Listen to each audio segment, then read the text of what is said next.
పుష్టిగా ఉన్నవారికి కుష్టి రోగి నేర్పే పాఠాలు. ఇది ఈరోజు ఎపిసోడ్ ప్రారంభం. పుష్టిగా ఉన్నవారికి కుష్టి రోగి నేర్పే పాఠాలు. చెప్పండి, ఏంటి అంత సైలెంట్గా ఉన్నారు? పుష్టిగా ఉన్నవారికి కుష్టి రోగి నేర్పే పాఠాలు. పుష్టిగా ఉన్నోళ్ళు అంటే ఆరోగ్యంగా ఉన్నోళ్ళు. పుష్టిగా ఉన్నవారంటే బలంగా ఉన్నవాళ్ళు. పుష్టిగా ఉన్నవాళ్ళు అంటే చెప్పండి, శారీరక బలహీనత ఏమీ లేనివారు. ఇలాంటి మనకి ఒక రోగగ్రస్తుడు, ఒక కుష్టి రోగి నేర్పే పాఠాలు. జాగ్రత్తగా మనం విందాం. ఇది ప్రారంభ ఎపిసోడ్ కనుక చాలా జాగ్రత్తగా మనం నేర్చుకుందాం. అందరు బైబిల్ ఓపెన్ చేద్దాం. ఇక మత్తయి సువార్త 8వ అధ్యాయము రాసుకునే పిల్లలకు 1 నుండి 4 వచనాలు. మార్కు సువార్త 1వ అధ్యాయము 39 నుండి 45 వచనాలు. లూకా సువార్త 5వ అధ్యాయము 12 నుండి 15 వచనాలు. మళ్ళా రిపీట్ చేస్తున్నాను. ఒకే సందర్భాన్ని 3 సువార్తల్లో రాయించాడు పరిశుద్ధాత్మ దేవుడు. సందర్భం ఒకటే, కానీ ముగ్గురు రాశారు. మత్తయి సువార్తలోనేమో 8వ అధ్యాయము 1 నుండి 4 వచనాల మధ్య భాగంలో ఉంటుంది.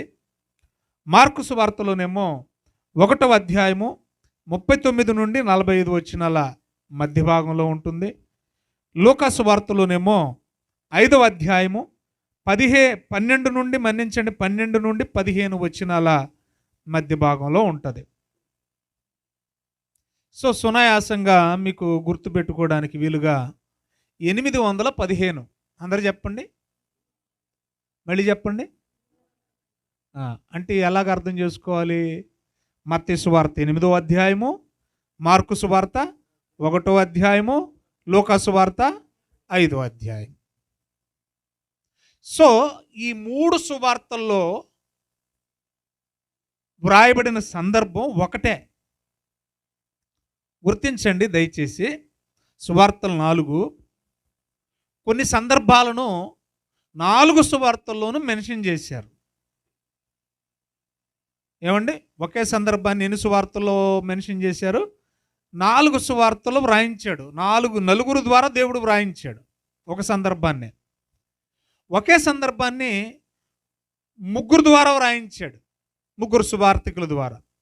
ఒకే సందర్భాన్ని 2 ద్వారా వ్రాయించాడు. ఒకే సందర్భాన్ని 1 ద్వారా కూడా వ్రాయించిన సందర్భాలు బైబిల్లో కనపడుతున్నాయి. ఈ రాత్రి వేళ ఈ కుష్ఠరోగి ఎవరైతే ఉన్నాడో ఆ కుష్ఠరోగి ఆయనను గూర్చి 3 సువార్తికులు రాశారు.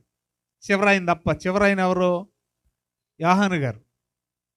మత్తయి గారు 8వ అధ్యాయంలో రాయించాడు, మార్కు 1వ అధ్యాయంలో రాయించాడు, లూకా 5వ అధ్యాయంలో రాయించాడు. సో 3 ద్వారా రాయించాడంటే ఇది చాలా విలువైంది, ఆలోచించదగింది. ఇన్నిసార్లు రాయించాడంటే ఏం చేయాలని? మనం కూడా ఎక్కువగా దీని గురించి ధ్యానం చేయాలని పరిశుద్ధాత్మ దేవుడు వ్రాయించాడు. ఇక మనం చాలా జాగ్రత్తగా మనం పరిశీలన చేద్దాం. ముందుగా మత్తయి సువార్తకి వెళ్దాం. అందరు బైబిల్లోకి వచ్చేయండి. ఏంటి మీ పంచాయతీ? ఏటమ్మా మీ పంచాయతీ? వినండి, మాట్లాడకండి. మత్తయి సువార్తలోకి వద్దాం అందరం. 8వ అధ్యాయం. అమ్మా, మత్తయి సువార్త 8వ అధ్యాయం. ఒకసారి నా వైపు చూడండి.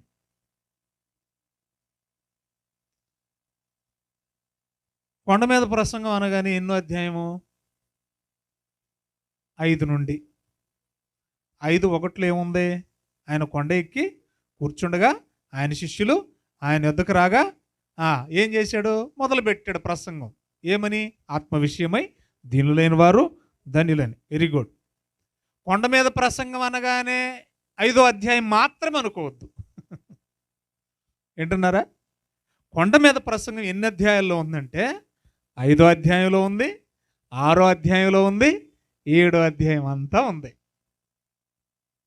మొత్తానికి అది ఎన్ని రోజులు? 3 రోజులు. ఎన్ని రోజులు అది? 3 రోజులు. జాగ్రత్తగా వినండి అమ్మ దయచేసి. ఏదో అయ్యగారు వచ్చాడు 4 మాటలు చెప్పేసి వెళ్ళిపోతాడు, అలాగ ఉండొద్దు. మనం ఏదైనా నేర్చుకుందామని మాత్రం ప్రయత్నించండి. నేను నేర్పించాలనే తపన పడతాను, మీరు కూడా నేర్చుకోవడానికి ట్రై చేయండి. సో 3 అధ్యాయాలలో కొండ మీద ప్రసంగం ఉంది. 5వ అధ్యాయం మత్తయి సువార్త, 6వ అధ్యాయంలోను 7వ అధ్యాయంలో ఉంది. ఇప్పుడు 8వ అధ్యాయానికి వచ్చాము అని అంటే ప్రసంగం అయిపోయి కొండ దిగుతున్నాడు ఆయన. అర్థమైంది మీకు? ఇప్పుడు ప్రసంగం అయిపోయి 8వ అధ్యాయానికి వచ్చేసరికి ఏమవుతుంది? కొండ మీద నుంచి దిగుతున్నాడు. ఓకే, ఇప్పుడు మనం 8వ అధ్యాయంలో ఉన్నాం. కృష్ణుడు ఎన్నో అధ్యాయంలో ఉన్నాడు? మత్తయి సువార్తలో 8 అధ్యాయాలు ఉన్నాడు. కాబట్టి 8వ అధ్యాయం అంతా కూడా కొన్ని సంభవాలు జరిగాయి. నేను చెప్తాను, జాగ్రత్తగా వినండి. కొన్ని సంభవాలు జరిగాయి, రాసుకోండి జాగ్రత్తగా. 1 నుండి 4 వచనాల మధ్య భాగం. 1 నుండి 4, కేవలం 8వ అధ్యాయం మాత్రమే నేను ఎక్స్ప్లెయిన్ చేస్తున్నాను మీకు.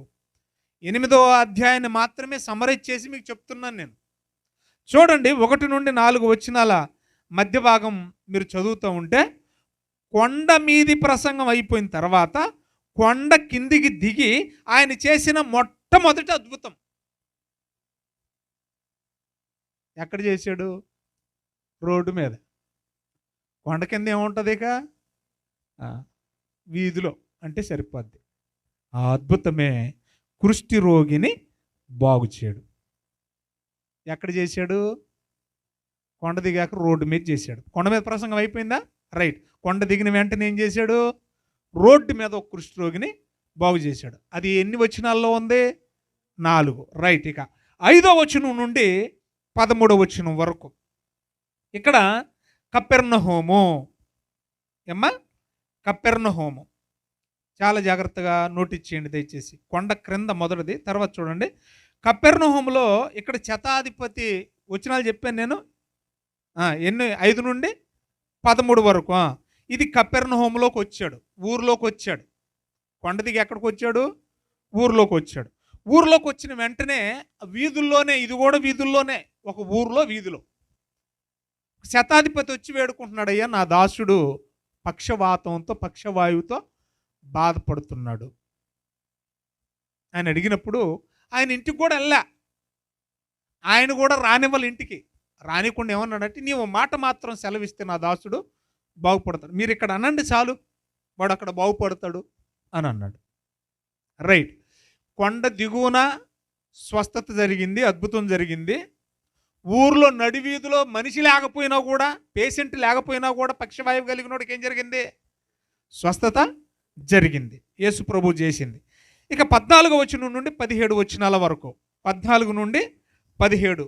ఆ తర్వాత పేతురు ఇంట్లోకి వెళ్ళాడు. ఎక్కడికి వెళ్ళాడు? పేతురు ఇంట్లోకి వెళ్ళాడు. పేతురు ఇంట్లో ఇక్కడ ఒక విషయాన్ని గమనించండి. నిజంగా కొడుకు లాంటివాడండి అత్తకి.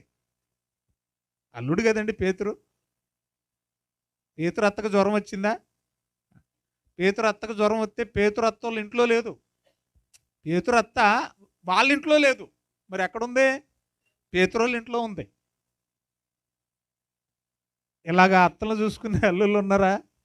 ఉంటారులే, కానీ అక్కడక్కడ ఉంటారు, బాగా నూటికో కోటుకో ఎక్కడో ఉంటారు.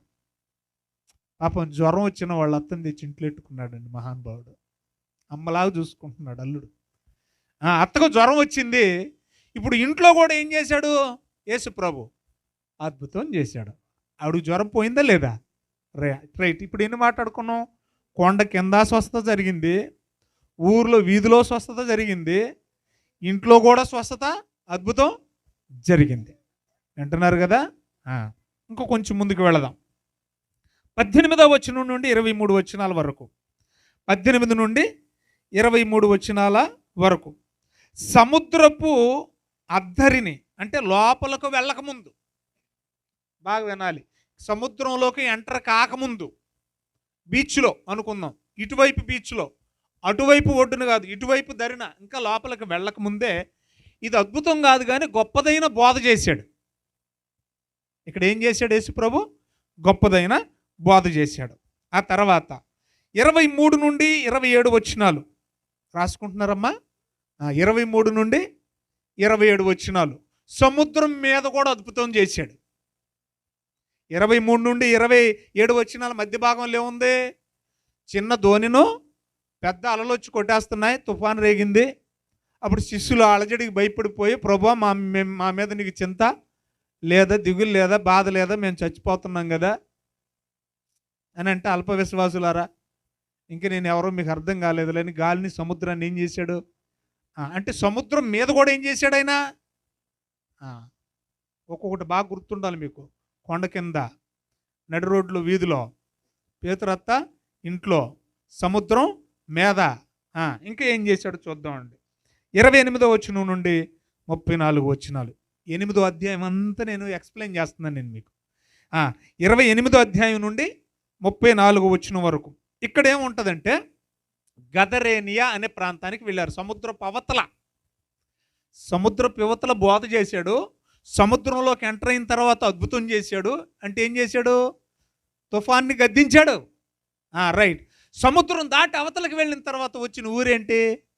గదరేనియా. పేరేంటి చెప్పండి, అందరు చెప్పండి. గదరేనియా అనే దేశము లేదా ప్రాంతం. అక్కడేం జరుగుతుందంటే, 2 సమాధుల్లో నుంచి వస్తున్నారు. ఎంతమంది ఉన్నారు అక్కడ? 2. వాళ్ళు ఎవరు? వాళ్ళు దయ్యం పట్టినోళ్ళు. అమ్మా, 2 కూడా దయ్యం పట్టినోళ్ళు. ఆ తర్వాత యేసు ప్రభు ఆ దేశంలోకి ఎంటర్ అయిన వెంటనే, అంటే సముద్రం దాటాక కూడా సమాధుల్లో అన్నాడు. చూడండి, అద్భుతం ఎక్కడ జరుగుతుంది? సమాధుల్లో. అప్పుడు వాళ్ళ దగ్గరికి వెళ్ళి ఆ దయ్యం పట్టిన వాళ్ళలో ఉన్న దయ్యాన్ని గద్దించాడట. అప్పుడు ఆ దయ్యాలు వెళ్ళిపోయి ఎక్కడ జ్వరపడ్డాయంట? పందుల్లో జ్వరపడ్డాయంట. ఆ పందులు ఎక్కడ పడ్డాయంట? సముద్రంలో పడి చచ్చాయంట. సరే, మ్యాటర్ బాగుంది. ఇప్పుడు మొత్తానికి ఏమర్థం అవుతుందంటే, ప్రసన్న పెయింటరు, నేను ఉప్పాడ అమీనాబాదులోనే పెయింట్ వేస్తాను, ఇంకెక్కడ వేయలేనంటాడా? ఏమ్మా మాస్టర్ అనుకుందాం కొంచెంసేపు. నేను కేవలం ఎండపల్లిలోనే చెప్తానండి, ఇంకా పక్కన ఏ ఊరు రాజమండ్రి అట్టే ఎక్కడికి వెళ్ళినా నేను అక్కడ ఏ స్కూల్లో చెప్పలేనంటారా? మన రాజుగారు కుక్కర్ అంటే ఏమంటారు మీరు? వంట మాస్టర్. కుక్కర్ అనగానే విజిలేసి కుక్కర్ కాదు, కుకింగ్ చేస్తాడు ఆయన. నేను కేవలం అమీనాబాద్లోనే వంట చేస్తానని ఎక్కడ చేయలేను అంటాడా? మన బేబీ ప్రసాద్ ఎలక్ట్రీషియన్ ఏమండి, కేవలం మన సంఘంలోనే చేస్తాను, మన ఊర్లోనే చేస్తాను, ఏ ఊర్లో చేయలేను అంటాడా? ఏమ్మా అంటారు కదా? రైట్. నిజంగా మనలో శక్తి ఉంటే, నిజంగా మనలో పవర్ ఉంటే, స్థలాలు మారిన పవర్ మారదు. పాయింట్ నోట్ ఇచ్చేయాలి బాగా, మీరు గట్టిగా అంటుకుంటాయి. స్థలాలు మారిన ఏం మారదు? మన నైపుణ్యము, మన పవరు, మనలో ఉన్న శక్తి మారదు. యేసు ప్రభువులో పవర్ ఉంది. ఆయన కొండ కింద అయినా బాగు చేస్తాడు, నడి రోడ్డు మీద అయినా బాగు చేస్తాడు, ఇంట్లోనైనా బాగు చేస్తాడు, సముద్రపు యువతలనైనా బాగు చేస్తాడు, సముద్రం మీదనైనా బాగు చేస్తాడు, సముద్రపు అవతల సమాధుల్లోనైనా బాగు చేస్తాడు. ఇప్పుడు నా వైపు చూడాలి, ఇటు చూడండి. ఈరోజు ట్యాగులు పెట్టుకుంటున్న కొంతమంది వరాలున్న భక్తులు, పాస్టర్లు ఉంటారు, తెలుసా మీకు? అద్భుత, స్వస్థత, వివేచన, వరము కలిగిన అంతర్జాతీయ దైవ సేవకుడు. ఈ మధ్య అట్టికాయతో అట్టిపండు తింటే పిల్లలు పుట్టించే పాస్టర్లు కూడా వచ్చారు. ఇంక ఏమంటారు, సంతాన సాఫల్య కేంద్రాల్లాగా ఇక్కడికి వెళ్ళిపోతే అట్టిపండు తింటే సాలిక. నీ అట్టికాయ వల్ల పిల్లలు పుట్టే పని అయితే, గర్భఫలం దేవుడిచ్చి బహుమానం అని వచ్చినవి ఎందుకు ఇంకా బైబిల్లో? అది తీసేయి.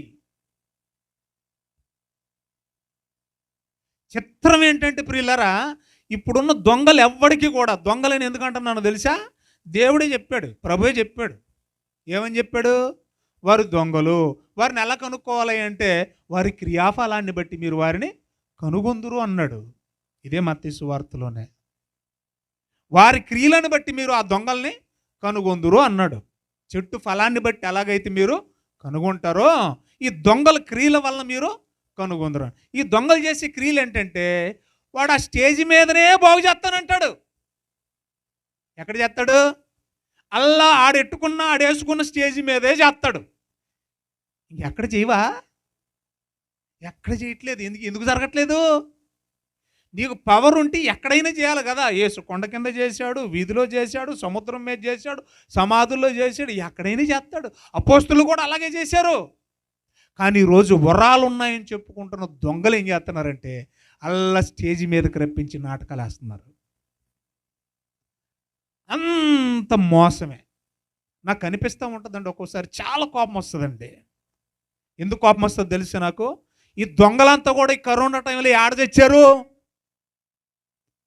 ఈరోజు వరాలున్న భక్తులందరూ కరోనా టైంలో ఎక్కడ చచ్చారని అడుగుతున్నాను నేను. సేవకులే చచ్చిపోయారు కదా చాలామంది థర్డ్ వేవ్లో. వరాలను బతికించి ఉంచొచ్చుగా. ఇంకా చాలా సేవ చేసేవాళ్ళుగా సేవకులు బ్రతుకుంటే.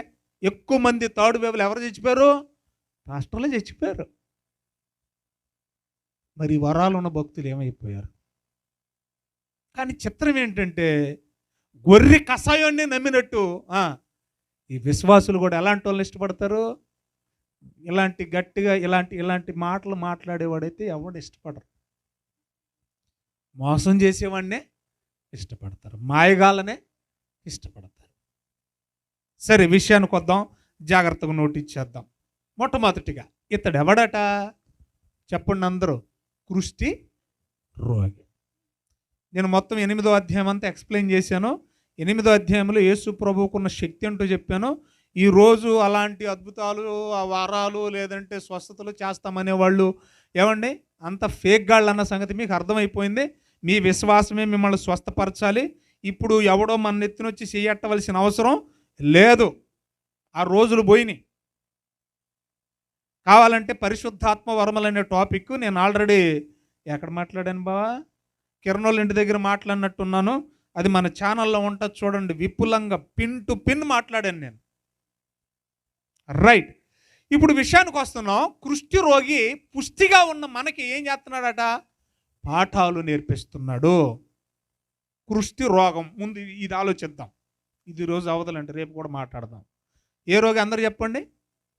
మీరు ఎప్పుడన్నా కుష్టి రోగిని చూసారా?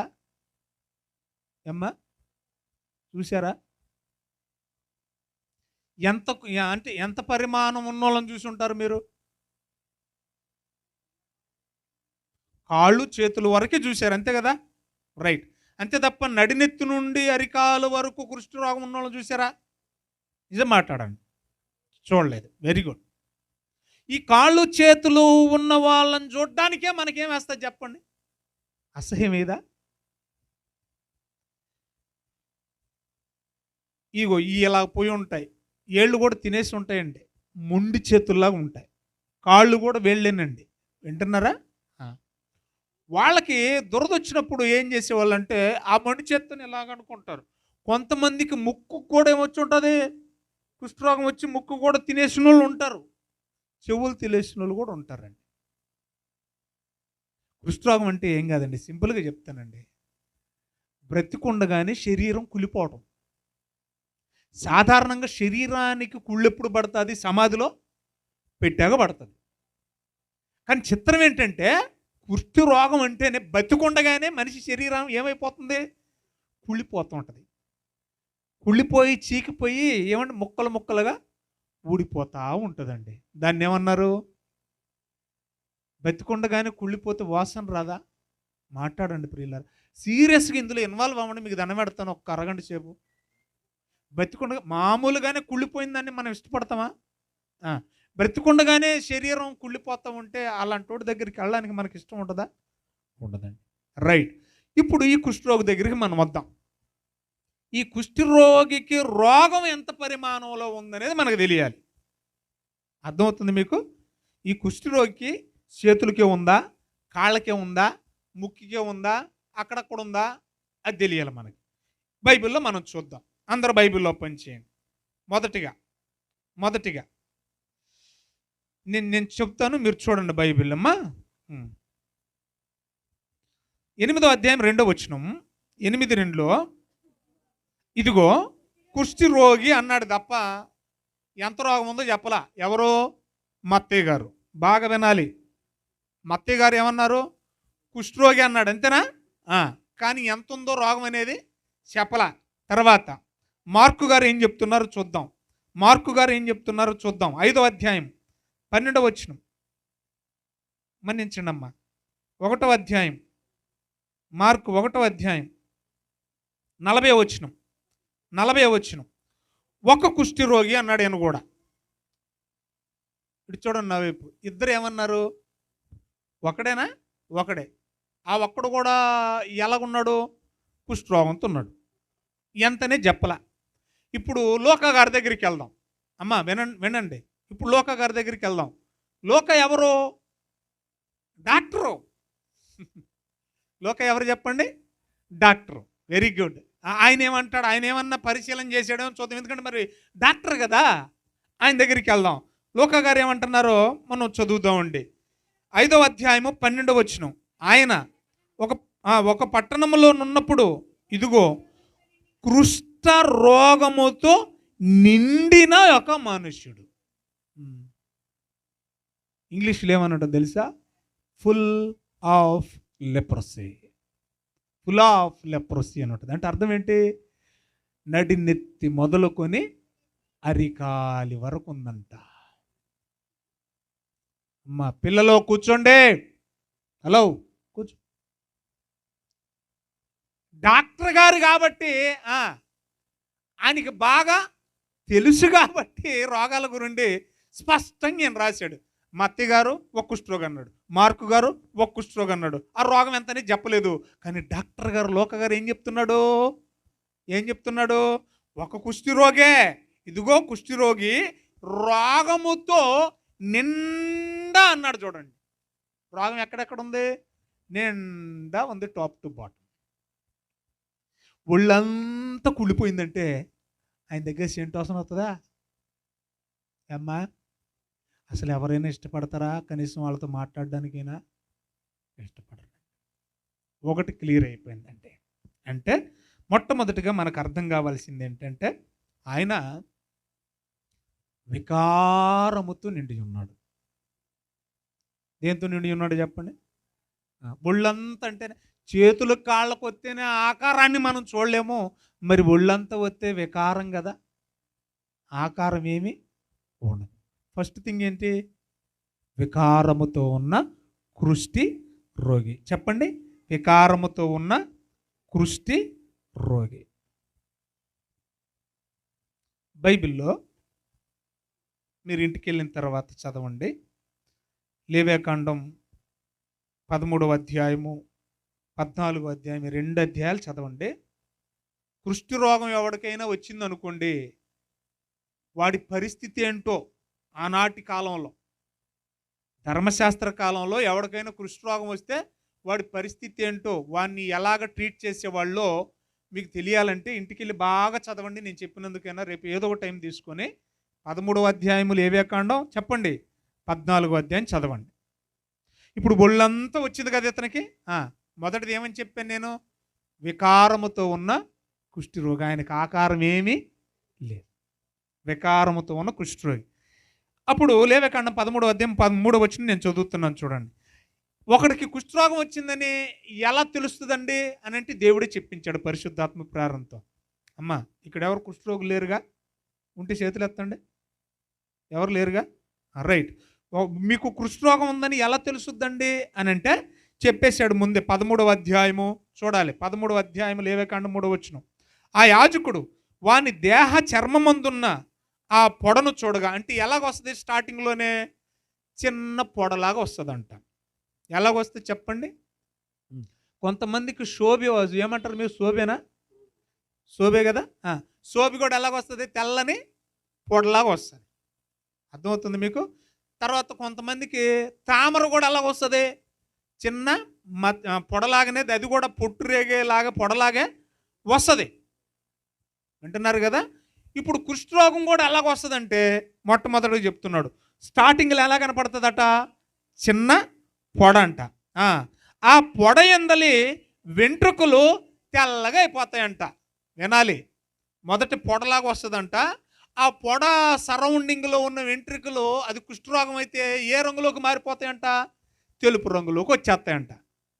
కుష్ఠరోగాన్ని ప్రారంభం చెప్తుంది బైబిల్. ఆ తర్వాత ఇంకేమంటున్నాడు చూడండి. ఆ పొడ అతని దేహ చర్మము కంటే పల్లముగా కనబడిన ఎడల అన్నాడు. అంటే పల్లం అంటే అర్థం ఏంటి? గుంట. అమ్మా అంతే కదా, పల్లం అంటే ఏంటి? గుంట. అంటే మచ్చ ఉంటుంది, ఆ మచ్చున్న చోట ఎంట్రుకలు తెల్లగుంటాయి, ఆ మచ్చున్న చోట చర్మం ఎలా ఉంటుందంట? గుంటబడి ఉంటుంది. ఉన్న చర్మానికంటూ కొంచెం లోతుగా గుంట పడి ఉంటుంది.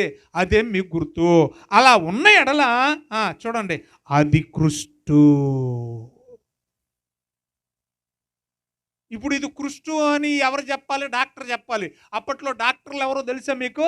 యాజకులే డాక్టర్లు. ఎవరు డిసైడ్ చేయాలి ఇది కుష్టు అని? యాజకుడే డిసైడ్ చేయాలి. గుర్తుపెట్టుకోండి బాగా. మొదట పొడ ఉంటుంది, ఆ పొడన్న చోట ఎంట్రుకలు తెల్లబారుతాయి, ఆ పొడన్న చోట ఈ చర్మము లోతుగా గుంట పడి ఉంటుంది. అది కుష్టు రోగము. అప్పుడు యాజకుడు వాడిని చూసి ఇతడు అపవిత్రుడని ఏం చేయాలి? డిసైడ్ చేయాలి. కుష్టు రోగంతో ఉన్నవాడని డిసైడ్ చేయాలి. ఏమండి? తర్వాత ఇప్పుడు వీడు కుష్ఠరోగని ఎవరు చెప్పాలి? ఊరు మొత్తానికి ఎవరు చెప్పాలి? వాడే చెప్పాల. ఊరంతా వాడే చెప్పాలి, సాటింపేయాల. ఆ ఊరికి కూడా సాటింపు ఎలాగ చేయాలి తెలుసా? పై పెదవి మూసుకొని, వింటున్నారా? ఏ పెదవి? పై పెదవి మూసుకొని, గుండె బదలాసిపోయేలాగా గొంతు చించుకొని, నాకు కుష్ఠరోగం వచ్చింది అని గట్టిగా అరిసేయాలి. అందరికీ వినపడేలాగా చెప్పాలా, ఆడే చెప్పాలా. చూడండి దయచేసి 13వ అధ్యాయం 45వ వచనం. ఆ పొడగల కుష్ఠరోగి వస్త్రములను చింపివేయవలెను. ఏంటంటే ఏం చేయాలంట? వాడు వేసుకున్న బట్టలు ఏం చేయాలి? మొత్తం చించేసేయాలట. అమ్మలారా, అందులోకి ఇమ్మర్స్ అవ్వండి. మీరు ఆ సందర్భంలోనికి మీరున్నట్టు భావించండి, మీకు బాగా ఎక్కుద్ది. చూడండి దయచేసి ఏమంటున్నాడా? వాడికి ఉన్న బట్టలు ఏం చేయాలి? చించేయాలి. ఆ తర్వాత తల ఏం చేయాలంట? ఇంకా దూకోవడం లేదట, నూనె పెట్టుకోవడం లేదంట, చింపురు జుట్టు అనమాట. తర్వాత ఏమంటున్నాడు చూడండి. వాడే తన పై పెదవిని కప్పుకొని, యాజకుడిగా చెప్పేది ఇడు కుష్ఠరోగం వచ్చిందని ఆడే చెప్పాలట. ఇది వీధికి వాడకు వాడే చెప్పాలంట. ఏమని చెప్పాలంట? పై పెదవిని మూసుకొని లేదా కప్పుకొని, నేను అపవిత్రుణ్ణి బిగ్గరగా ఆడే అనౌన్స్మెంట్ చేయాలి. ఏమి లేదు ఒంటి మీద. అసలు ఎంత భయంకరమైన పరిస్థితి ఆలోచించండి. ఒకవేళ అంతవరకు వాడు మంచి ఎంప్లాయ్ ఏమో, పాపం చక్కగా ఏం చేసేవాళ్ళు, ఏమంటారు దీన్ని, ఇన్సర్ట్ చేసుకునేవాడేమో, ఆ ఊర్లో గౌరవంగా బ్రతికినోడేమో, భార్యను బాగా చూసుకునేవాడేమో, అమ్మ నాన్నలను పిల్లలు కూడా జాగ్రత్తగా పోషించుకునేవాడేమో. ఉన్న పలంగా వాడు అలాగైపోతే ఇంటోళ్ళు ఏమైపోతారు ఆలోచించండి. అమ్మా, ఏదో కరోనా వచ్చింది అనగానే పోలో చచ్చిపోయినట్టు ఫీల్ అయిపోతారు. కరోనా వచ్చిందంటేనే తెగ భయపడిపోయేవాళ్ళు మనం. మరి కుష్ఠరోగమా? ఎంత భయంకరంగా ఉందో ఒకసారి ఆలోచన. కరోనా పెద్ద ఏం కదండి, వచ్చి పోతే పోతారు, ఉంటే ఉంటారు. చూడండి, నా తండ్రి ఉన్నట్టుండి మా నాన్నగారిని, మా తండ్రిని బట్టలన్నీ తీసేస్తే అందరి ముందు పరువుగా బతికినోడు కదా. ఆయన నోరు పై పెదవుగా పెట్టేసుకొని నాకు పలానా జబ్బు వచ్చిందని చెప్పుకోవాలంటే ఎంత సిగ్గండి. బతకాలా చావాలా? కుష్ఠరోగం మనం ఏదో సింపుల్గా మాట్లాడుకుంటాం, కానీ ఆ రోజుల్లో ఒక వ్యక్తికి కుష్ఠరోగం వచ్చిందని డిసైడ్ చేసిన తర్వాత ఎంత భయంకరమైన పరిస్థితి. గుండె బద్దలాసిపోదు, వచ్చినోడికి ఆసిపోద్ది, ఆ కుటుంబానికి అలాగే అయిపోద్ది. అల్లాడిపోతారు ప్రియులారా. ఇంకా చూడండి దయచేసి, అంత గౌరవంగా బ్రతికినోడు కూడా ఈ రోగం వస్తేనట ఏం చేస్తారో తెలుసా? ఊరు వెలుపటికి కొట్టేస్తారంట. ఇంక ఊర్లో తిరిగే అవకాశం లేదు. భార్య ఉన్నా ఉండడానికి లేదు, అమ్మ నాన్నలు ఉన్నా ఉండటానికి లేదు, పిల్లలున్నా ఊర్లో ఉండటానికి లేదు. ఇంక అలాంటి బతకడం కంటే సావడం మేలు కదా. ఇంక అందరున్నా లేనోడేనండి వాడు. తీసుకెళ్ళి ఊరు చివరన పడేస్తారంట. ఆ ఊరు చివరన కూడా వాడికి మనం కనపడాలి తప్ప వాడు మనకు కనపడకూడదు. రూల్ ఏంటో తెలుసా? వాడు ఎక్కడన్నా రాళ్ళ సందున, కొండపేటుల సందు నుండి, లేకపోతే సమాధుల సందు నుండి మనల్ని చూడాలి తప్ప మనకు వాడు కనబడకూడదు. ఏంటండి శిక్ష? వింటున్నారా? చూడండి, ఊరి వెలుపుల కట ఒకసారి చూడండి. అందరూ చూద్దాం 46 వచనం చూడండి. ఆ పొడవానికి కలిగిన దినములన్నీ వాడు అపవిత్రుడయుండును. వాడు అపవిత్రుడు కనుక ప్రత్యేకముగానే నివసింపవలెను. వాని నివాసం అంటే వాడు ఉండే స్థలము పాలెమునపు వెలుపల ఉండాలి. అంటే ఊరి బయట వాడు అక్కడే తినాలి, ఏదైనా దొరికితే అక్కడే తినాలి, అక్కడే పడుకోవాలి, అక్కడే బ్రతకాలి, అక్కడే ఉండాలి. ఎన్ని చంపుకోవాలి ప్రియులారా. ఇందాక మనం చదివాం. బట్టలు కూడా ఏం చేసేవాళ్ళంట? ఒకవేళ బట్టలు ఉంటే బట్టలు ఏం చేసేవాళ్ళంట? 52 వచనం. కావున అతడు ఆ పొడ దేనిలో ఉన్నదో ఆ వస్త్రమును నారతోనేమి వెంట్రుకలతోనేమి చేసిన పడుగులను, పేకను, తోలుతో చేసిన ప్రతి వస్తువును అగ్నితో కాల్చివేయవలెను. వాడు బట్టలను ఏం చేయాలంట? ఏదో ఉతికేసి శుభ్రంగా ఇస్త్రీ చేసేద్దాం అనుకుంటున్నావా? కుష్టు రోగం వచ్చిందని ఒకసారి డిసైడ్ చేసిన తర్వాత వాడు వేసుకున్న బట్టలు, ఆల్రెడీ ఇంతకు ముందున్న బీరువాళ్ళ బట్టలు అన్నిటినీ ఏం చేయాలి? తీసుకెళ్ళి. ఇది ఎప్పుడు చేస్తాం మనం? ఇది ఎప్పుడు చేస్తామండి మనం? ఎవరైనా చచ్చిపోతే వాళ్ళ తాలూకు బట్టలు ఉంటే తీసుకెళ్ళి ఎక్కడ పడేస్తాం? సమాధుల్లో. కానీ కుష్టు రోగం వస్తే బతికుండగానే వాడి బట్టలు ఏం చేయాలట? తగలేయాలంట.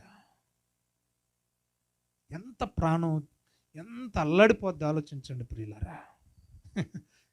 సరేలే, వాడికి ఏదో రోగం వచ్చింది, ఊరు బయట ఉన్నాడు, పోనీలే పడుతున్నాడులే, ఆడు బట్టలు పోయినాయి, పరువు పోయింది, అన్నీ పోయినాయి, రోగం వచ్చాక ఇంక ఏమైతేనేమిలే, వీళ్ళన్నా భార్య పిల్లలన్నా ఇంట్లో సుఖంగా ఉంటారులే అని అనుకుంటే వాడు నివసించిన ఇల్లును కూలగొట్టవలెనో. ఆ సందర్భాన్ని కూడా చూడండి. 41 వచనం.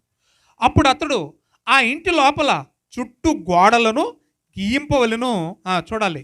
వారు గీసిన పెళ్ళలను ఊరి వెలుపులనున్న అపవిత్ర స్థలములో పారవేయాలి. పెళ్ళలు అని ఎందుకు రాశారంటే అప్పుడు మట్టి కేళ్లతో ఇల్లు కట్టుకునేవాళ్ళు కనుక, మట్టిది ఏమంటారు, బంక మట్టితో కట్టుకునేవాళ్ళు కనుక మట్టి పెళ్ళలని రాయించాడు. అంటే టోటల్గా ఏం చేయాలంట? వాడు అంతవరకు నివసించిన ఆ ఇంటిని కూడా ఏం చేయాలి? మొత్తానికి దుల్లగొట్టేసి అదంతా తీసుకెళ్ళి ఎక్కడ పారేయాలి? ఊరి వెలుపుట దెబ్బలో పడేసేయాలంట. ఈయనకు రోగం వస్తే ఎవరికి ఇల్లు లేదు చెప్పండి అమ్మా. ఆల్రెడీ భార్య ఉంది, ఆల్రెడీ పిల్లలు ఉన్నారు, ఆల్రెడీ అమ్మ నాన్న అత్తమామలు ఉండొచ్చు. ఎవరికి లేదు స్థలం ఉండడానికి? ఆయనకి రోగం వస్తే రోగం లేని వాళ్ళకి కూడా ఏమి లేదు, ఉండడానికి కొంపలేదు. ఇంతటి భయంకరమైన రోగము కుష్టు రోగము. ఇప్పుడు మనం చూసిన మత్తయి, మార్కు, లూకాసు వార్తల్లో ఉన్న ఈ కుష్టి రోగి ఎంత పరిమాణంతో కుష్టి రోగంతో ఉన్నాడంటే నడినెత్తి మొదలుకొని అరికాలు వరకు నిండుకొని ఉన్నాడు. మొదట మనం ఏమి నేర్చుకున్నాం? వికారము. టోటల్గా ఏముంది? ఆయన ఒళ్ళంతా ఏముంది? వికారం. రెండోది నోట్ ఇచ్చేయండి, వినికిడి. రెండోది ఏంటి? వినికిడి, వినడం. మొదట ఏం చెప్పాను? వికారం. అంటే ఆయన ఆకారం ఎంత భయంకరంగా ఉందో మీకు చెప్పాను. ఇంతవరకు నేను మాట్లాడింది. రెండో పాయింట్ చెప్తున్నాను. రెండోది వినికిడి. కర్ణబేరు తినేయలేదు ఎంతకి, దేవునికి స్తోత్రం. అర్థమవుతుందా? కుష్ఠరోగం కర్ణబేరు తినేది, వినేది ఏముంటుంది? రైట్. ఆయన వినికిడి గురించి బైబిల్లో ఏం రాయించాడో చూడండి దయచేసి. మత్తయి సువార్త 8వ అధ్యాయం 2వ వచనం మళ్ళీ చదువుతాం. ఇదిగో కుష్టి రోగి వచ్చి ఆయనకు మ్రొక్కి, ప్రభువా, ఏమన్నాడు చెప్పండి? ప్రభువా, నీకిష్టమైతే నన్ను శుద్ధినిగా చేయగలవనెను. ఏమన్నాడు? ఏమ్మా?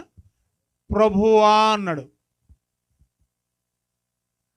ఏమండే ఎప్పుడంటావు? అర్థం అవలా? మీ ఆయన్ని అంటావు కదా, ఏమండి ఏమండి ఏమండి అంటావు. ఎప్పుడు అంటావు?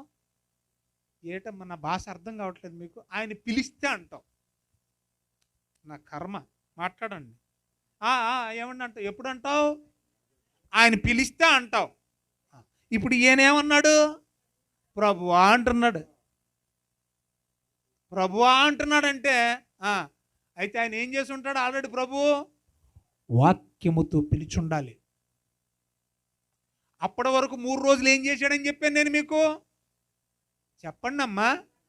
ఆ 3 రోజుల పాటు ఈడు ఏం చేసి ఉంటాడు? అది వినికిడి. ఏ పొజిషన్లో ఉండి విన్నాడు చెప్పండి? మనకి పోయే కాలం లేదుగా, గుడి మానేస్తాం మనం. 3 రోజులు జనంలో కూర్చునే పరిస్థితి కూడా లేదు. ఎక్కడో ఊరు చివరు ఉన్నాడు. పాపం వీళ్ళకి కనపడకూడదు. వాడు ఎవరికి కనపడకూడదు? ఈ ప్రసంగం వింటున్న వాళ్ళకి కనపడకూడదు. ఏ రాయి చాటునున్నాడో, ఏ రప్ప చాటునున్నాడో, ఏ పుట్ట చాటునున్నాడో, ఏ గుట్ట చాటునున్నాడో, మహానుభావుడు ఏ పొద చాటునున్నాడో తెలియదు. కానీ 3 రోజులు తిన్నాడో తినలేదో కూడా తెలియదు. కానీ ఏం చేశాడు? విన్నాడు. 3 రోజులు కొండ మీద ప్రసంగం అంతా విన్నాడు. మరి మనం, వాడికి ఒళ్ళంతా కుళ్ళిపోయినా కూడా 3 రోజులు విన్నాడు. మనకు ఒళ్ళంతా బాగున్న అరగంట నొప్పి. మనకి ఎంత? అరగంట. వీడు దినం చేయ, వీడు ఎప్పుడు మిగుతాడు రా అని చూస్తుంటారు వీళ్ళు. నిజమండి, అది మనసులో మాటలే, నేను బయటకన్నాను. మీరు అనలేకపోయారు, నేను అనేసాను అంతే. తొందరగా ముగిస్తే బాగుండు. రమేష్ గారు బువ్వ రెడీ చేశాడు. మనం ఎప్పుడు బువ్వ తినలేదు. మరి తిందురు కానీ బువ్వ. నేను కూడా ఎక్కువ మాట్లాడలేనులేండి. ఏమండి? ఏంటట? ఆయనకి అంత బాగోలేదు. కానీ 3 రోజులు ఏం చేశాడు? విన్నాడు. మీకు ఒక విషయం చెప్పనా నేను? న్యూటన్స్ 3rd లా అంటారు. న్యూటన్ తెలుసా మీకు? న్యూటన్ గ్రావిటీ థియరీ చెప్పాడు కదా. న్యూటన్స్ 3rd థియరీ ఏంటో మీకు తెలుసా? మీకు ఏమండి? గ్రావిటీ అనేది ఒక థియరీయేనా? రైట్. 3వ లా, న్యూటన్స్ 3వ లా ఏం చెప్తుందంటే, for every action there is reaction. ఇది ఎవరు కనిపెట్టారు? ఇది తెలుగులో దీన్ని ఏమంటారు? ఏమండి? ప్రతి పనికి ప్రతిచర్య ఉంటుంది. ప్రతి చర్యకి ఏముంటుంది? ప్రతిచర్య ఉంటుంది. మీకు అర్థమైందా? For every action there is reaction. ఇప్పుడు మీరు దీన్ని కొట్టారనుకోండి ఏమొచ్చింది? రియాక్షన్ మనకి తిరిగి శబ్దం వచ్చింది. అర్థమవుతుందండి మీకు? ప్రతి యాక్షన్కి ఏముంటుంది ఖచ్చితంగా? ఇది వాస్తవం కదా. ఇది ఎవరు కనిపెట్టారు? న్యూటన్ గారు కనిపెట్టారు. ఇప్పుడు ప్రభువా అంటున్నాడంటే ముందు ఏం చేసి ఉండాలి? రియాక్షన్. అది ప్రభువా అనేది ఏంటి? ప్రభువా ఏమంటున్నాడు? ఆయన పాదాలకు మొక్కేసి, ప్రభువా నీకు ఇష్టమైతే నన్ను శుద్ధం చేయి, ప్రభువా నీకు ఇష్టమైతే నన్ను శుద్ధం చేయి అంటున్నాడంటే ఇది రియాక్షన్. అంటే ముందు ఏం జరిగింది? యాక్షన్ జరిగింది. ఏం యాక్షన్ అది? గుడికి వచ్చినట్టే రానట్టు కాదు, లోపల బూతులు ఆడుకుంటా బయటకు అయ్యగారు వందనాలు చెప్పినట్టు ఆ యాక్షన్ కాదు. మనకు ఆ దొంగ నాటకాలు మనకు బాగొచ్చు, అడిగి రావు కదా. ఏమంటుందో చూడండి.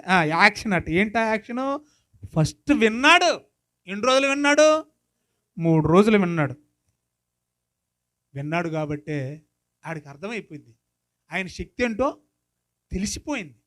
తెలిసిపోయింది కాబట్టి వచ్చి సాష్టాంగపడి ఏమన్నాడు? ప్రభువా నువ్వు తప్ప నాకు వేరే దిక్కు నీవు మాత్రమే చేయగలవు. వినుట వలన ఏం కలుగుతుందో తెలుసా? విశ్వాసం. మనం అదొక్కటే చేయం. మనం చేయింది ఏంటంటే ఇదే. మనం ఎక్కువ మాట్లాడడానికి ఇష్టపడతాం, వినడానికి మనం ఇష్టపడం. యాకోబు పత్రికలో కూడా అదే అంటాడు, అలా చేయకండి. ఏం చేద్దాం అంటున్నాడు? వినుటకు వేగిరపడండి, మాట్లాడడానికి నిదానించండి. వినడానికి ఎక్కువగా ఇష్టపడండి, మాట్లాడడానికి తగ్గండి అన్నాడు. మనమంతా రివర్స్. ఇప్పుడు ఈ కృష్ణుడు కూడా ఏం చేశాడు? 3 రోజుల పాటు విన్నాడు. చూడండి ప్రియులారా, ఎంత ఆశ్చర్యంగా ఉంటుందో. 10వ అధ్యాయం 17వ వచనం రోమిలకు రాసిన పత్రికలో, వినుట వలన విశ్వాసము కలుగును, వినుట క్రీస్తుని గూర్చి వినడం వల్ల కలుగుద్ది అన్నాడు. ఏమండి? వినుట వలన ఏం కలుగుద్దంట? అమ్మ చెప్పండిరా. ఈడేం చేశాడంట 3 రోజులు? మనం ఏం చేస్తాం? బాగుండిన్నాడు ఈడు, బాగుండిన్నాడు, ఉళ్ళంతా కుళ్ళిపోయి విన్నాడా? అసలుకి ఏమండి, ఏమైనా ఉంటుంది అవకాశం? 3 రోజులు ఉండమంటే సామాన్య పైన? అన్ని బాగున్నాడు కూర్చోలేడు 3 రోజులు, ఉళ్ళంతా కుళ్ళిపోయినాడు ఏం కూర్చుంటాడు? మనకి ఇది పాఠమా కాదా చెప్పండి? గుణపాఠమా కాదా? అన్ని బాగున్నా కూడా మనం వినడానికి ఇష్టపడం. ఏమి బాగోలేడని ఏం చేస్తున్నాడు? వినుట వలన ఏం కలుగుద్దంట? నాకు ఆయన దగ్గరికి వెళితే నేను బాగుపడతానన్న విశ్వాసం వాడికి ఎలా కలిగింది చెప్పండి? విన్నాడు. వినికిడి అన్నాను అందుకని. మొదటిది వికారం, రెండోది ఏంటి? వినికిడి. ఈ గుర్తుపెట్టుకోండి చాలు. నా ప్రసంగం అంతా మీకు గుర్తు లేకపోయినా నేను చెప్పా 2-3 పాయింట్లు గుర్తుపెట్టుకోండి చాలు. వినుట వలన ఏం చెప్పండి? అందరు గట్టిగా చెప్పండి. ఏం కలుగుద్ది? విశ్వాసం కలుగుద్ది. మరి వినకపోతే రివర్స్లో చెప్పండి అమ్మా. ఏం వస్తలేదా బయటికి? వింటే ఏమవుతుంది చెప్పండి మళ్ళీ? వినకపోతే అదేంటమ్మా మీరు మింగేస్తున్నారు? చివరి పదం మింగకండి, కక్కండి.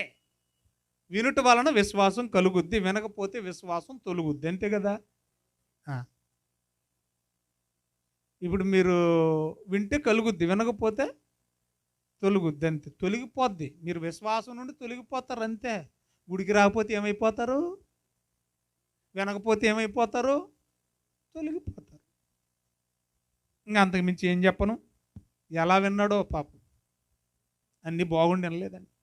అందుకంటాడు కదా మార్కు సువార్త 4వ అధ్యాయం 24వ వచనం, మరియు ఆయన యేసుప్రభు అంటున్నాడు, మీరేమి వినుచున్నారో జాగ్రత్తగా వినండి.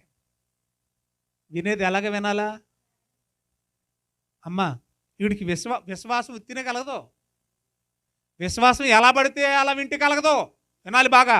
విశ్వాసం ఇంటి కలుగుద్ది అని చెప్పేసి ఫుల్ స్టాప్ పెట్టకండి. మరి ఎలా వినాలి? చర్చిలోకి వచ్చి పాస్టర్ గారికి కనపడదు, ఎందుకంటే కుర్చీ వెనక కుర్చీలు ఉంటాయి కదా, బల్ల వెనక బల్లలు ఉంటాయి కాబట్టి ఇక మొత్తానికి కింద నుంచి పైకి మొత్తం కెలుగుతూనే ఉంటారు. ప్రసంగం జరుగుతూ ఉంటుంది ముమ్మరంగా. పరిశుద్ధాత్మ దేవుడు సేవకుని వాడుకుంటూ ఉంటాడు అక్కడ.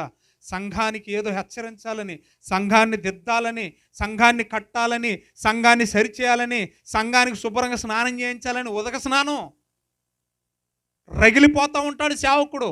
కానీ వీడికి ఏం పెట్టినట్టు ఉండదు, ఏం ఉండదు. మెసేజ్ పెట్టిందా లేదా ఈ పిల్ల? చచ్చిపోతూ ఉంటాడు వీడు, ఇక్కడ రగిలిపోతూ ఉంటాడు వీడు కదా. ఇంకా పెట్టలేదేటి ఈ దరిద్రకొకటిది? ఇది ఒక రకమైన బ్యాచ్, ఫోన్ బ్యాచ్. కెలుగుతూనే ఉంటారు, ఫోన్ బ్యాచ్ కదా. ఇది ఒక రకమైన బ్యాచ్ అయితే ఇంకొక రకమైన బ్యాచ్ కూడా ఉంటుంది. సంఘాల్లో జనరల్గా ఉండేవి చెప్తున్నానండి, ఇక్కడ ఉన్నా కూడా నన్ను తిట్టుకోకండి, మీరు సెర్చ్ చేసుకోండి. జనరల్గా మాట్లాడుతున్నా, మీకోసం నాకు తెలియదు కదా. చిన్నపిల్ల, నీకు జరిగింది పేటలో తెలుసా? ఏంటి అక్కడ ప్రసంగం జరుగుతూ ఉంటేనే నీకు తెలిసింది ఆ విషయం? ముఖాలు ఎలాగ ఉంటాయి కానీ వాళ్ళకే వినపడుతుంటాయి మాటలు. మన దాకా ఎక్కడ వస్తే నేను అక్కడ ఉంటాను స్టేజ్ మీద. ఈదిని పడ్డారంట, తెలిసిందా? జుట్లు పట్టుకుని కొట్టుకున్నారు, అది కూడా తెలిసిందా? ఎక్కడ ఈ పంచాయతీ? వింటున్నారా? ఎక్కడికి వెళ్ళి పెంట గొడవలే కదా. సంఘంలోకి వచ్చినవే పెంట గొడవలు, ఊర్లో వీధిలోకి వచ్చినవే పెంట గొడవలు, ఏ ఇంటి దగ్గరికి వెళ్ళినా ఇవే పెంట గొడవలు. వాక్య సంబంధమైనవి మనల్ని బలపరుచుకునే ఆత్మ సంబంధమైనవే సంభాషణ ఉండదు. మీ సంభాషణ ఎలాగ ఉండాలి? ఉప్పు వేసినట్టు ఉండాలి, నిప్పు వేసినట్టు ఉండకూడదు. అర్థమవుతుందా? మనం ఎక్కడికి వెళ్ళి నిప్పేసేయడమే, ఎవరిని తగలేద్దామని చూస్తాం మనం అంతే. ఒక పక్క మన బతుకులు తగలబడిపోతున్న సిగ్గుండదు మనకు. మళ్ళీ వాళ్ళ ఇళ్ళది కావాలి మనకి. ఎందుకంటే వాళ్ళ ఇళ్ళే మనకి బాగా ఇష్టం. మనం చూసుకోవడం మనకి ఇష్టం ఉండదు. చూడండి ఏమంటున్నాడు, వింటే విశ్వాసం కలుగుద్ది. ఎలా వినాలి? పిల్లలు అలాగ మాట్లాడుకుంటూ ఉంటారు. వాళ్ళు కూడా ఎందుకు, వాళ్ళ పిల్లలు కదా, వాళ్ళు మీ స్టేజ్కి వస్తే వాళ్ళు కూడా వింటారు. వాళ్ళ వైపు చూడకండి, వాళ్ళ ఊసి వినకండి, వాక్యం జాగ్రత్తగా వినండి. అందుకే నేను మెసేజ్ చెప్పేటప్పుడు కనీసం ఒక 100 సార్లు అంట ఆ మాట. ఏమని? జాగ్రత్తగా చూడండి, జాగ్రత్తగా వినండి. ఎలా వినాలంటే, ఎలా వింటే విశ్వాసం కలుగుద్ది? ఇంతకీ కృష్ణుడు ఎలా వినబట్టి వాడికి స్వస్థత వచ్చింది? ఎలాగ వినబట్టి విశ్వాసం వచ్చింది? అక్కడ అంటున్నాడు చూడండి, మీరు ఏమి వినుచున్నారో. జాగ్రత్త కాదు, ఏం వింటున్నారో చూసుకోమన్నాడు. What you listen.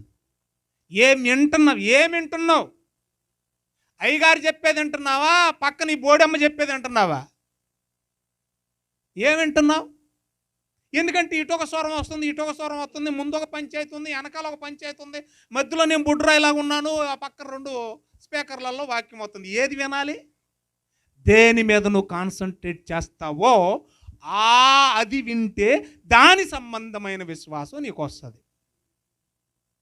నువ్వేం వింటున్నావు? వాక్యమే వింటున్నావా? గుళ్ళోకి వచ్చి సభలో కూర్చొని వాక్యమే వింటున్నావా? మరి అదైనా వింటున్నావా? అందుకంటున్నాడు, ఏం వింటున్నావో జాగ్రత్తగా చూసుకో అన్నాడు. బైబిల్ చాలా జాగ్రత్తగా చదవాలి. మీరు ఏమంటారు చూడండి మళ్ళీ. ఆయన మీరు ఏం వింటున్నారో, ఇంతకు వాక్యమేనా వింటున్నారు అని అడుగుతున్నాడు ఆయన. ఏం వింటే విశ్వాసం కలుగుద్ది మనకి? వాక్యం వినాలా. ఇంకా ఏమన్నాడు, అంతటి తొదరలేదు ఆయన, విశ్వాసం ఉచ్చుకుని వచ్చేదో. మరి ఆ రోజుల్లో ఒళ్ళంతా కుళ్ళిపోయినోడు బాగుపడితే మనకి చిన్న చిన్న చెప్తేనే మనకు రోగం తగ్గుతలేదేంటండి? అంటే మనకి ఏమీ లేదు, అంతే. చాలా సింపుల్గా ఒప్పేసుకున్నారు. అందుకే మీరంటే నాకు బాగా ఇష్టం, బాగా నచ్చుతారు మీరు నాకు. ఎందుకంటే అంత బాగా ఒప్పుకుంటారు మీరు. లోకసువార్త 8వ అధ్యాయం 18వ వచనం. కలిగిన వానికే ఇయ్యబడును, లేని వాని యొద్ద నుండి తనకు కలదని చూడండి, అనుకొను నది కూడా తీసివేయబడును. ఆ తర్వాత చూడండి, గనుక అక్కడ నుండి గనుక మీరేలాగు వినుచున్నారో కూడా చూసుకోవాలా. అమ్మమ్మమ్మమ్మ నమస్తే. ఇక్కడ చూడండి ఏమన్నాడు అక్కడ, మీరు ఎలాగు వినుచున్నారో కూడా మీరు చూసుకోండి. ఫస్ట్ ఏమన్నాడు మార్కు సువార్తలో, ఏం వింటున్నారో చూసుకోండి. రెండోది ఏంటంట, ఎలా వింటున్నారో కూడా చూసుకోండి. పరధ్యానంతో వింటున్నారా? స్వధ్యానంతో వింటున్నారా? రకరకాల ధ్యానాలు ఉంటాయి కదా. మనిషి ఎక్కడ ఉంటుంది, మనసు ఎక్కడో ఉంటుంది. అంటే ఎలా పడితే అలా వింటే విశ్వాసం కలగదు. ఎన్ని సంగతులు ఉన్నాయండి బైబిల్లో.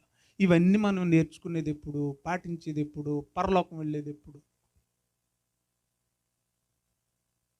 ఇంతవరకు మనం ఏం నేర్చుకున్నామని అంటే ప్రియులరా, అసలు ఆయన గురించి మాట్లాడుతుంటే ఆ కుష్ఠరోగుడికి ఎంత ఓపిక ఉంటుందండి? ఏమండి, అంత శ్రద్ధగా వినాలంటే ప్రియులరా, ఎదురు బదరు కూర్చోలేదుగా. వింటున్నారా? ఎదురు బదరు కూర్చుని ఏమైనా మైక్ సెట్ పెట్టారా? వాడు జనసమూహంలో లేడు కదా. ఆ రోజులు ఈ బాకాలు బాక్సులు లేవు కదా. ఎక్కడో మనుషులకు దూరంగా ఉన్నాడు. దట్టు గుట్ట చాటునో పుట్ట చాటునో రాయి చాటునో ఉన్నాడు. ఎంత జాగ్రత్తగా వినుండాలి. సౌండ్ సిస్టమ్ లేదు కదండి. యేసు ప్రభు మాట్లాడేది జనసమూహంలో ఉండి వినలేదు, మరి ఎక్కడో దూరంగా ఉండి విన్నాడంటే వాడు ఎంత కాన్సన్ట్రేషన్, ఎంత ఓపికతో వినుంటాడు ఆలోచించండి. కొంచెం అలా కదిలినా కూడా ఆ బండో, ఆ రాయో, ఆ చెట్టు పుట్ట శబ్దానికి అడ్డొచ్చేస్తుంది, చెప్పింది వినపడదు. ఎంత కాన్సన్ట్రేషన్తో వినుంటాడు, ఎంత జాగ్రత్తతో వినుంటాడు ఆలోచించండి. వినికిడే. వినుటి వలన ఏమొచ్చింది అతనికి? విశ్వాసం వచ్చింది. మూడో మాట చెప్పి ముగించేస్తాను, రేపు మళ్ళీ మిగతా మాట్లాడతాను. విశ్వాసం. వినుటి వలన ఏమొచ్చింది? ఫస్ట్ ఏమన్నాను నేను? వికారం. రెండోది ఏమని చెప్పాను? వినికిడి. మూడోది వినటం వల్ల నెక్స్ట్ ఏమొస్తుంది? విశ్వాసం. 3 గుర్తుపెట్టుకోండి ఈ రోజుకి. వికారం అనగా ఆయన ఆకారం, వినికిడి. వినికిడి అంటే ప్రతిచర్య. చెప్పిన వాక్యాన్ని ఏం చేశాడు ఆయన? విన్నాడు. వినడం వల్ల వచ్చేది మాట్లాడుతున్నాను నేను ఇప్పుడు. అదేంటి? విశ్వాసం. చదువుదాం దయచేసి. మత్తయి సువార్త 8వ అధ్యాయము. ప్రతిచర్య జరగాలి కదా అమ్మా. ఆయనకి వినడం వల్ల ఏం కలిగింది? ఏం కలిగిందమ్మా? విశ్వాసం కలిగితే, విశ్వాసము అనగానే అందులో ఒకటి ఉంటుంది, క్రియ. విశ్వాసంలో ఏముంది? క్రియ. క్రియ లేకపోతే అది విశ్వాసమే కాదు.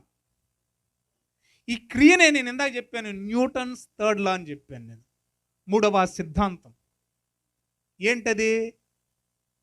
ప్రతి చర్యకు ప్రతిచర్య ఉంటుంది, చర్యకు ప్రతిచర్య ఉంటుంది. అర్థమవుతుందా మీకు? ఇప్పుడు చర్య అంటే విన్నాడు అమ్మా. ఆ వినడం వల్ల ఏం కలిగింది? అతనికి విశ్వాసం కలిగింది. ఏమని కలిగింది ఆయనకి విశ్వాసం? వచ్చి అడుగుతున్నాడు కదా. ఏమని అడిగాడు? ప్రభువా నీకు ఇష్టమైతే. ఇప్పుడు అడగాలంటే ఏం చేయాలి? అడగాలంటే ఏం చేయాలి? ఆయన దగ్గరికి రావాలిగా. మరి రావడానికి అవకాశం ఉందా? నన్ను కొట్టినా, రాళ్లతో కొట్టినా, నన్ను చంపినా, అందుకన్నాడు నీకు ఇష్టమైతే. ఆ పదాన్ని నోటించండి, రేపు మాట్లాడుకుందాం. అది చాలా బాగుంటుంది. వచ్చాడంటే నిజంగానండి ఆ సందర్భాన్ని మీరు ఆలోచిస్తే, ఒక్కసారి ఊహల్లోకి ఇమాజిన్ చేసి ఆలోచించండి. ఇంతమంది జనం ఉన్నారు అండి. ఒక్కడు కుష్ఠరోగం, ఫుల్ ఆఫ్ లెప్రసీ అని చెప్పాను, ఫుల్ ఆఫ్ లెప్రసీ, ఒళ్ళంతా కూడా కుళ్ళిపోయింది, ఒంటి మీద నూలు పోగులేదు. వాడు అరణ్యంలోంచి అలా పడి వస్తూ ఉన్నారు. నువ్వు ఆడళ్ళు ఉంటారు, మగాళ్ళు ఉంటారు, ఎవరైనా ఉంటారు, ఎవరి బిడ్డలు ఉంటారు. వాడు అలాగా బట్టలు లేకుండా వస్త్రహీనుడుగా వస్తూ ఉంటే, ఒళ్ళంతా కుళ్ళిపోయి వస్తూ ఉంటే ఎవరు ఇష్టపడతారు చెప్పండి? కేకలేరా, అరిచేరా, రాళ్ళు తీసుకోరా? నేను అనుకుంటాను వాడు వింటున్న సంగతి ఎవరికి తెలుసు?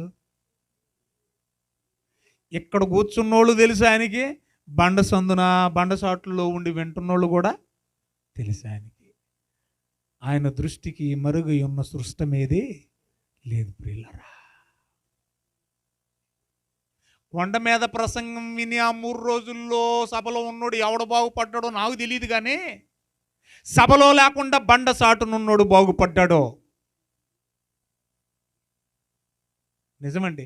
అసలు ఈ కోటాలని ఎప్పుడు కూడా అండి, నేను రాకముందు ఎప్పుడు కూడా చర్చిలో పెట్టుకునేవాళ్ళు తెలుసు కదా. మీ అందరికీ తెలుసు కదా, ఈ కోటాలు ఎక్కడ పెట్టుకునేవాళ్ళు? చర్చిలోనే పెట్టుకునేవాళ్ళు. కానీ ఉద్దేశం ఏంటో తెలుసా? ఇదే కాన్సెప్ట్ ఏంటి? కనీసం ఈ మాట ఎవరి చెవునన్నా పడితే ఎవరో ఒక్కరన్నా ఆలోచిస్తారు. సంఘంలో మన నలుగురమే ఏం భజన చేసుకుంటాం, ఆ చెప్పే మాటలేవో వీధుల్లో మన ఇళ్ళ దగ్గర ఎట్టుకుందాం. మన కుటుంబానికి ఆశీర్వాదం, మన పేటకు ఆశీర్వాదం. ఎవరన్నా చెవిని పెట్టి మాట విని మారితే ఆ మనిషికి ఆశీర్వాదం. ఒక్క ఆత్మనైనా మనం రక్షించిన వాళ్ళం అవుతాం. 40 రోజులు ప్రతి ఇంట సువార్త కదా, మరి సిలువ సువార్త కదా ఇది. విన్నాడండి మహానుభావుడు. అర్థమైపోయింది. ఒకవేళ జరిగిందో లేదు నేను ఇమాజిన్ చేస్తున్నాను. జనమంతా పడిపోయినా కూడా ఒక పదప్రయోగం చేశాడు అక్కడ. ఏంటో తెలుసా? ఆయన చెయ్యి చాపి ఆగండి అక్కడ ఏం చేశాడు ఆయన? ఒకవేళ అందరూ వచ్చి వాడి మీద పడాలన్నా కూడా ఎవరు చేయటుంది? నువ్వు నిజంగా విశ్వాసం అయితే నీకు ఎలాంటి సమస్యలున్నా, ఎలాంటి ఇరుకులున్నా, ఎలాంటి ఇబ్బందులున్నా నీకు అడ్డుపడిపోతాడు ఆయన. నిజంగా నీకు ఆయన మీద విశ్వాసం ఉంటే నీ ప్రతి పరిస్థితికి దేవుడు ఏం చేస్తాడు? అడ్డుపడిపోతాడు. నిన్ను ఎవరిని కూడా నేను తాకనివ్వడు, నీకు ఏ హాని చేయనివ్వడు. అర్థమవుతుంది మీకు? ఆయన అంత గొప్ప దేవుడు. నిన్ను విడువడు, నిన్ను ఎడబాయడు, నీకు ఏ హాని చేయనివ్వడు. సందర్భం చదువుతున్నప్పుడు నాకు అనిపించిందండి, వాడు వచ్చి చర్యకు ప్రతిచర్య అన్నాను కదా. ఏం చేశాడంట? విన్నోడు ఏం చేశాడు? విన్నవాడు ఏం చేశాడు చెప్పండి? వినడం అనేది చర్య. వింటే ఏం చేయాలి? రావాలి కదా దగ్గరికి. వినడం వల్ల ఏం కలిగింది? అతనికి విశ్వాసం కలిగింది. ఆ విశ్వాసాన్ని వ్యక్తపరచాలంటే ఆయన దగ్గరికి ఏం చేయాలి? రావాలి. వినడం అనేది చర్య అయితే ఆయన దగ్గరికి రావడం ఏంటి చెప్పండి? చెప్పాలి ప్రతిచర్య. అంటే ఆయనలో క్రియ కనబడుతుంది మనకి. ఆయనలో ఏం కనపడుతుంది? నేను వచ్చిన 8-9 ఏళ్లలో ఇన్ని వందల వేల ప్రసంగాలు విన్నారు కదా మీరు. ఎక్కడైనా కూడా చర్యకు ప్రతిచర్య జరిగిందే మీ జీవితంలో? ఇన్ని ప్రసంగాలు విన్నారు కదా, ఏ మాట ద్వారా మీరు ప్రతిఘటించారు? ప్రతిచర్య జరిగించారు చెప్పండి. ఏ మాట ద్వారా మీరు ఆయనకు దగ్గరయ్యారు? ఏ మాట ద్వారా మీ బ్రతుకుని మీరు మార్చుకున్నారు? ఏ మాట ద్వారా మనం బాగుపడ్డాం? ఏ మాట ద్వారా మన కుటుంబాన్ని కట్టుకున్నాం? ఏ మాట ద్వారా మన క్యారెక్టర్ మార్చుకున్నాం? ఏ మాట మనల్ని ప్రభావితం చేసింది? వింటున్నాం, పోతున్నాం, వింటున్నాం, పోతున్నాం. చెప్పుకోవడానికే మా అయ్యగారు బాగా వాక్యం చెప్తాడండి, ఇంకంతే. నాకెందుకు అయ్యి? నాకు అవసరం లేదవి. ఏ మాట ద్వారా నీ ప్రతిచర్య జరిగింది? కుష్ఠరోగి 3 రోజులకే ఆయన ప్రతిచర్య అంతగా జరిగింది. ఆయన దగ్గరకు వస్తుంటే, నువ్వు ఇన్ని రోజులు గుడికి వస్తే ఎవడో లప్పమ్మ అంట, లప్పం మీద అన్నదని ఈ అమ్మ గుడి మానేసిందట. నువ్వు ఏ అమ్మ కోసం వెళ్తున్నావు గుడికి? ఎవరో ఏదన్నారు గుడి మానేటటువంటి సిగ్గు లేకపోతేనే. రోగంతో ఉన్నాడు, రావడానికి అవకాశం లేకపోయినా ఆడేం చేస్తున్నాడు? ప్రతిచర్య ఏదండి? ఎవరి కోసం మానేస్తావు? ఒక్కోసారి సిగ్గు అనిపిస్తూ ఉంటుందండి, కొన్ని మాటలు వింటూ ఉంటాయి. ఏం చేశాడంటేనా, న్యూటన్స్ థియరీ చదవండి. ఆయన దగ్గరికి వచ్చాడట, చదవండి 8:2. ఇదిగో కుష్ఠరోగి వచ్చి ఆయనకు మొక్కి, ఆ ప్రభు నీకు ఇష్టమైతే నన్ను. మార్కులు కూడా చూడండి దయచేసి, 1:40 వ్రాయబడిన మాట. ఒక కుష్ఠరోగి ఆయన యొద్దకు వచ్చి. మరి వింటున్నాం కదా, ఇన్ని మంచి మాటలు మనం వింటున్నాం కదా. ఇప్పుడు వింటున్నప్పుడు ఏం చేయాలి మనం? అయ్యో ఈ వారం వెళ్ళకపోతే ఏ వర్తమానం మిస్ అయిపోతాము, ఈ వారం వెళ్ళకపోతే నాలో ఉన్న ఏ లోపాన్ని దేవుడు ఎత్తి చూపిస్తాడో నేను దిద్దుకోవడానికి అవకాశం ఉండదేమో. ఆయన దగ్గరికి వస్తే రోగం పోద్ది. దండాలు అయిపోయింది నా ప్రసంగం. ఆయన దగ్గరికి వచ్చి ఏం పోయింది వీడికి? ఏ రోగం ఇది? మందులేదు దానికి. తెలుసా మీకు? హెచ్ఐవికి ఇప్పుడు వరకు లేదు, ర్యాబిస్కి ఇప్పుడు వరకు లేదు, కుష్ఠరోగానికి ఇప్పుడు వరకు లేదు. మందు లేదు, ఏమి లేదు, మందు లేదు. మందు లేని రోగాలు కూడా ఆయన దగ్గరికి వస్తే పోతాయి. మనోవ్యాధికి కూడా ఏమి లేదు. ఇక్కడ ఉన్న వాళ్ళ అందరికీ ఉందా జబ్బు? లేదంటారు చెప్పండి. అందరికీ ఉంటుంది. ఇంట్లో పిల్లలు సరిగ్గా తినగా ఉండకును, భర్తలు సరిగ్గా ఉండకును, భార్యలు సరిగ్గా ఉండకును. ఏమండి, వీళ్ళందరూ బాగున్నా అత్తింట్లోనో పుట్టింట్లోనో ఏయో ఒకటి ఉంటూనే ఉంటాయండి. ఆర్థిక సమస్యలు, రోగాలతో సమస్యలు, ఉద్యోగాలలో సమస్యలు. మనం బాగున్న మన ఇంటి పక్కలతో సమస్య. ఇవన్నీ ఏ వేదనలు ఇవి? వాటికి కూడా ఏమి లేదు. ఈ బావాలంటే ఆడికి రావాలి, ఎక్కడికి రావాలి? యేసు దగ్గరికి రావాలి. ప్రతిచర్య. మరి ఇన్ని మాటలు వింటున్నారు కదా, మీరు రావటం లేదంటే మీకు ఏ జబ్బు లేనట్టే కదా.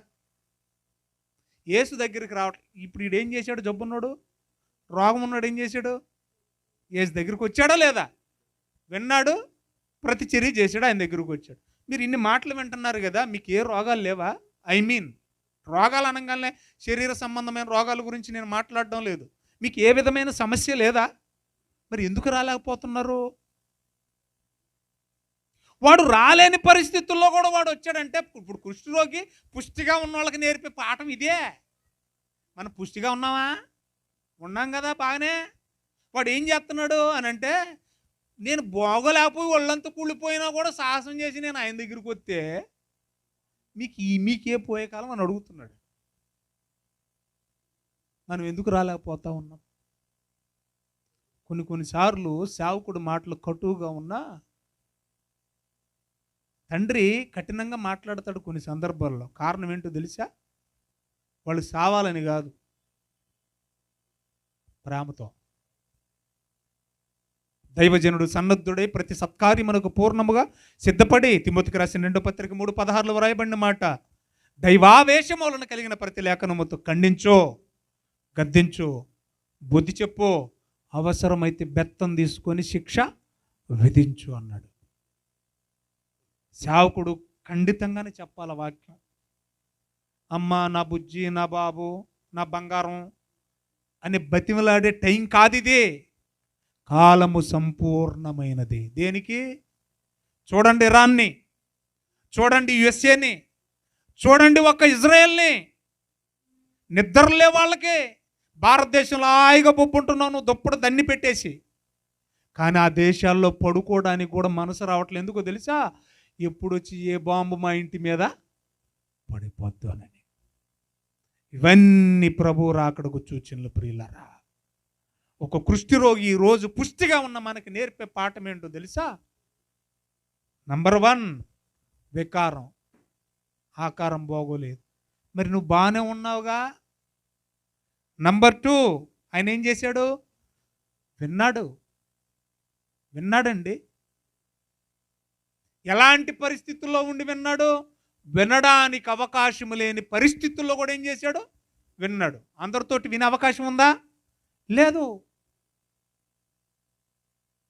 మనకున్నా కూడా మనం దాన్ని సద్వినియోగం చేసుకోవట్లేదు. ఎగ్గొట్టడానికి చూస్తున్నాం మనం. అదేమంటే ఏదో ఒక సాగు చెప్పేస్తాం.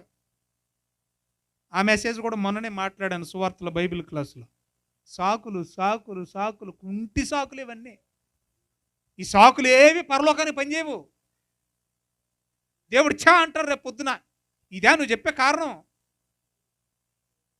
ఏమండి మీరు చర్చికి రాలేదు ఏంటండి అని అంటే, పిల్లోడికి బాగోలేదండి. అప్పుడు ఆయన ఏమనుకుంటాడు?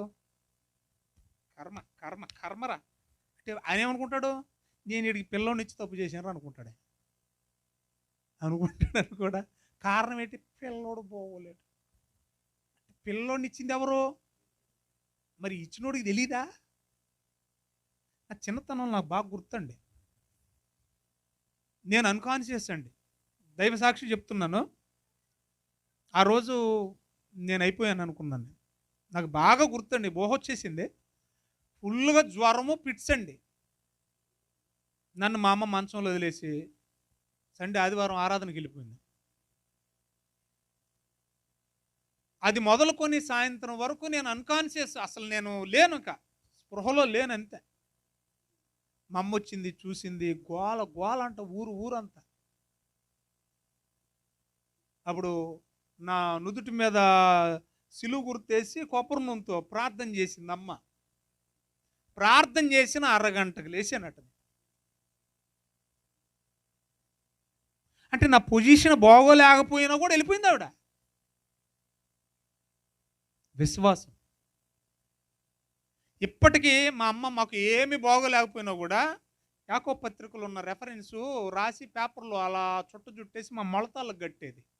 విశ్వాస సహితమైన ప్రార్థన రోగిని స్వస్థపరచును అని.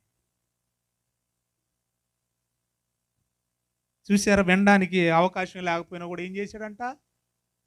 విన్నాడు. వినికిడి. వినాలని ఇంట్రెస్ట్ ఏది మనకి? కుష్ఠరోగాన్ని చూసి పుష్టిగా ఉన్న వాళ్ళు మనం సిగ్గు తెచ్చుకోవాలా? చివరిది చెప్పాను నేను. వింటే ఏం కలగాలి? క్రియ కలగలేదు. ఎక్కడొస్తున్నాం మనం? నేను మొన్న కూడా అదే చెప్పాను. అక్కడెక్కడో మీరు అసలు రావడానికి ఇష్టపడటం లేదు, ప్రార్థనకి రావడానికి ఇష్టపడటం లేదంటే అదే పెద్ద పాపం. ప్రార్థన చేయకపోయినా, ప్రార్థనకు రాకపోయినా ఏంటి? పాపం. మిగతా విషయాలు మనం రేపు మాట్లాడుకుందాం. దేవుడు మిమ్మును మీ కుటుంబాలను దీవించునుగాక.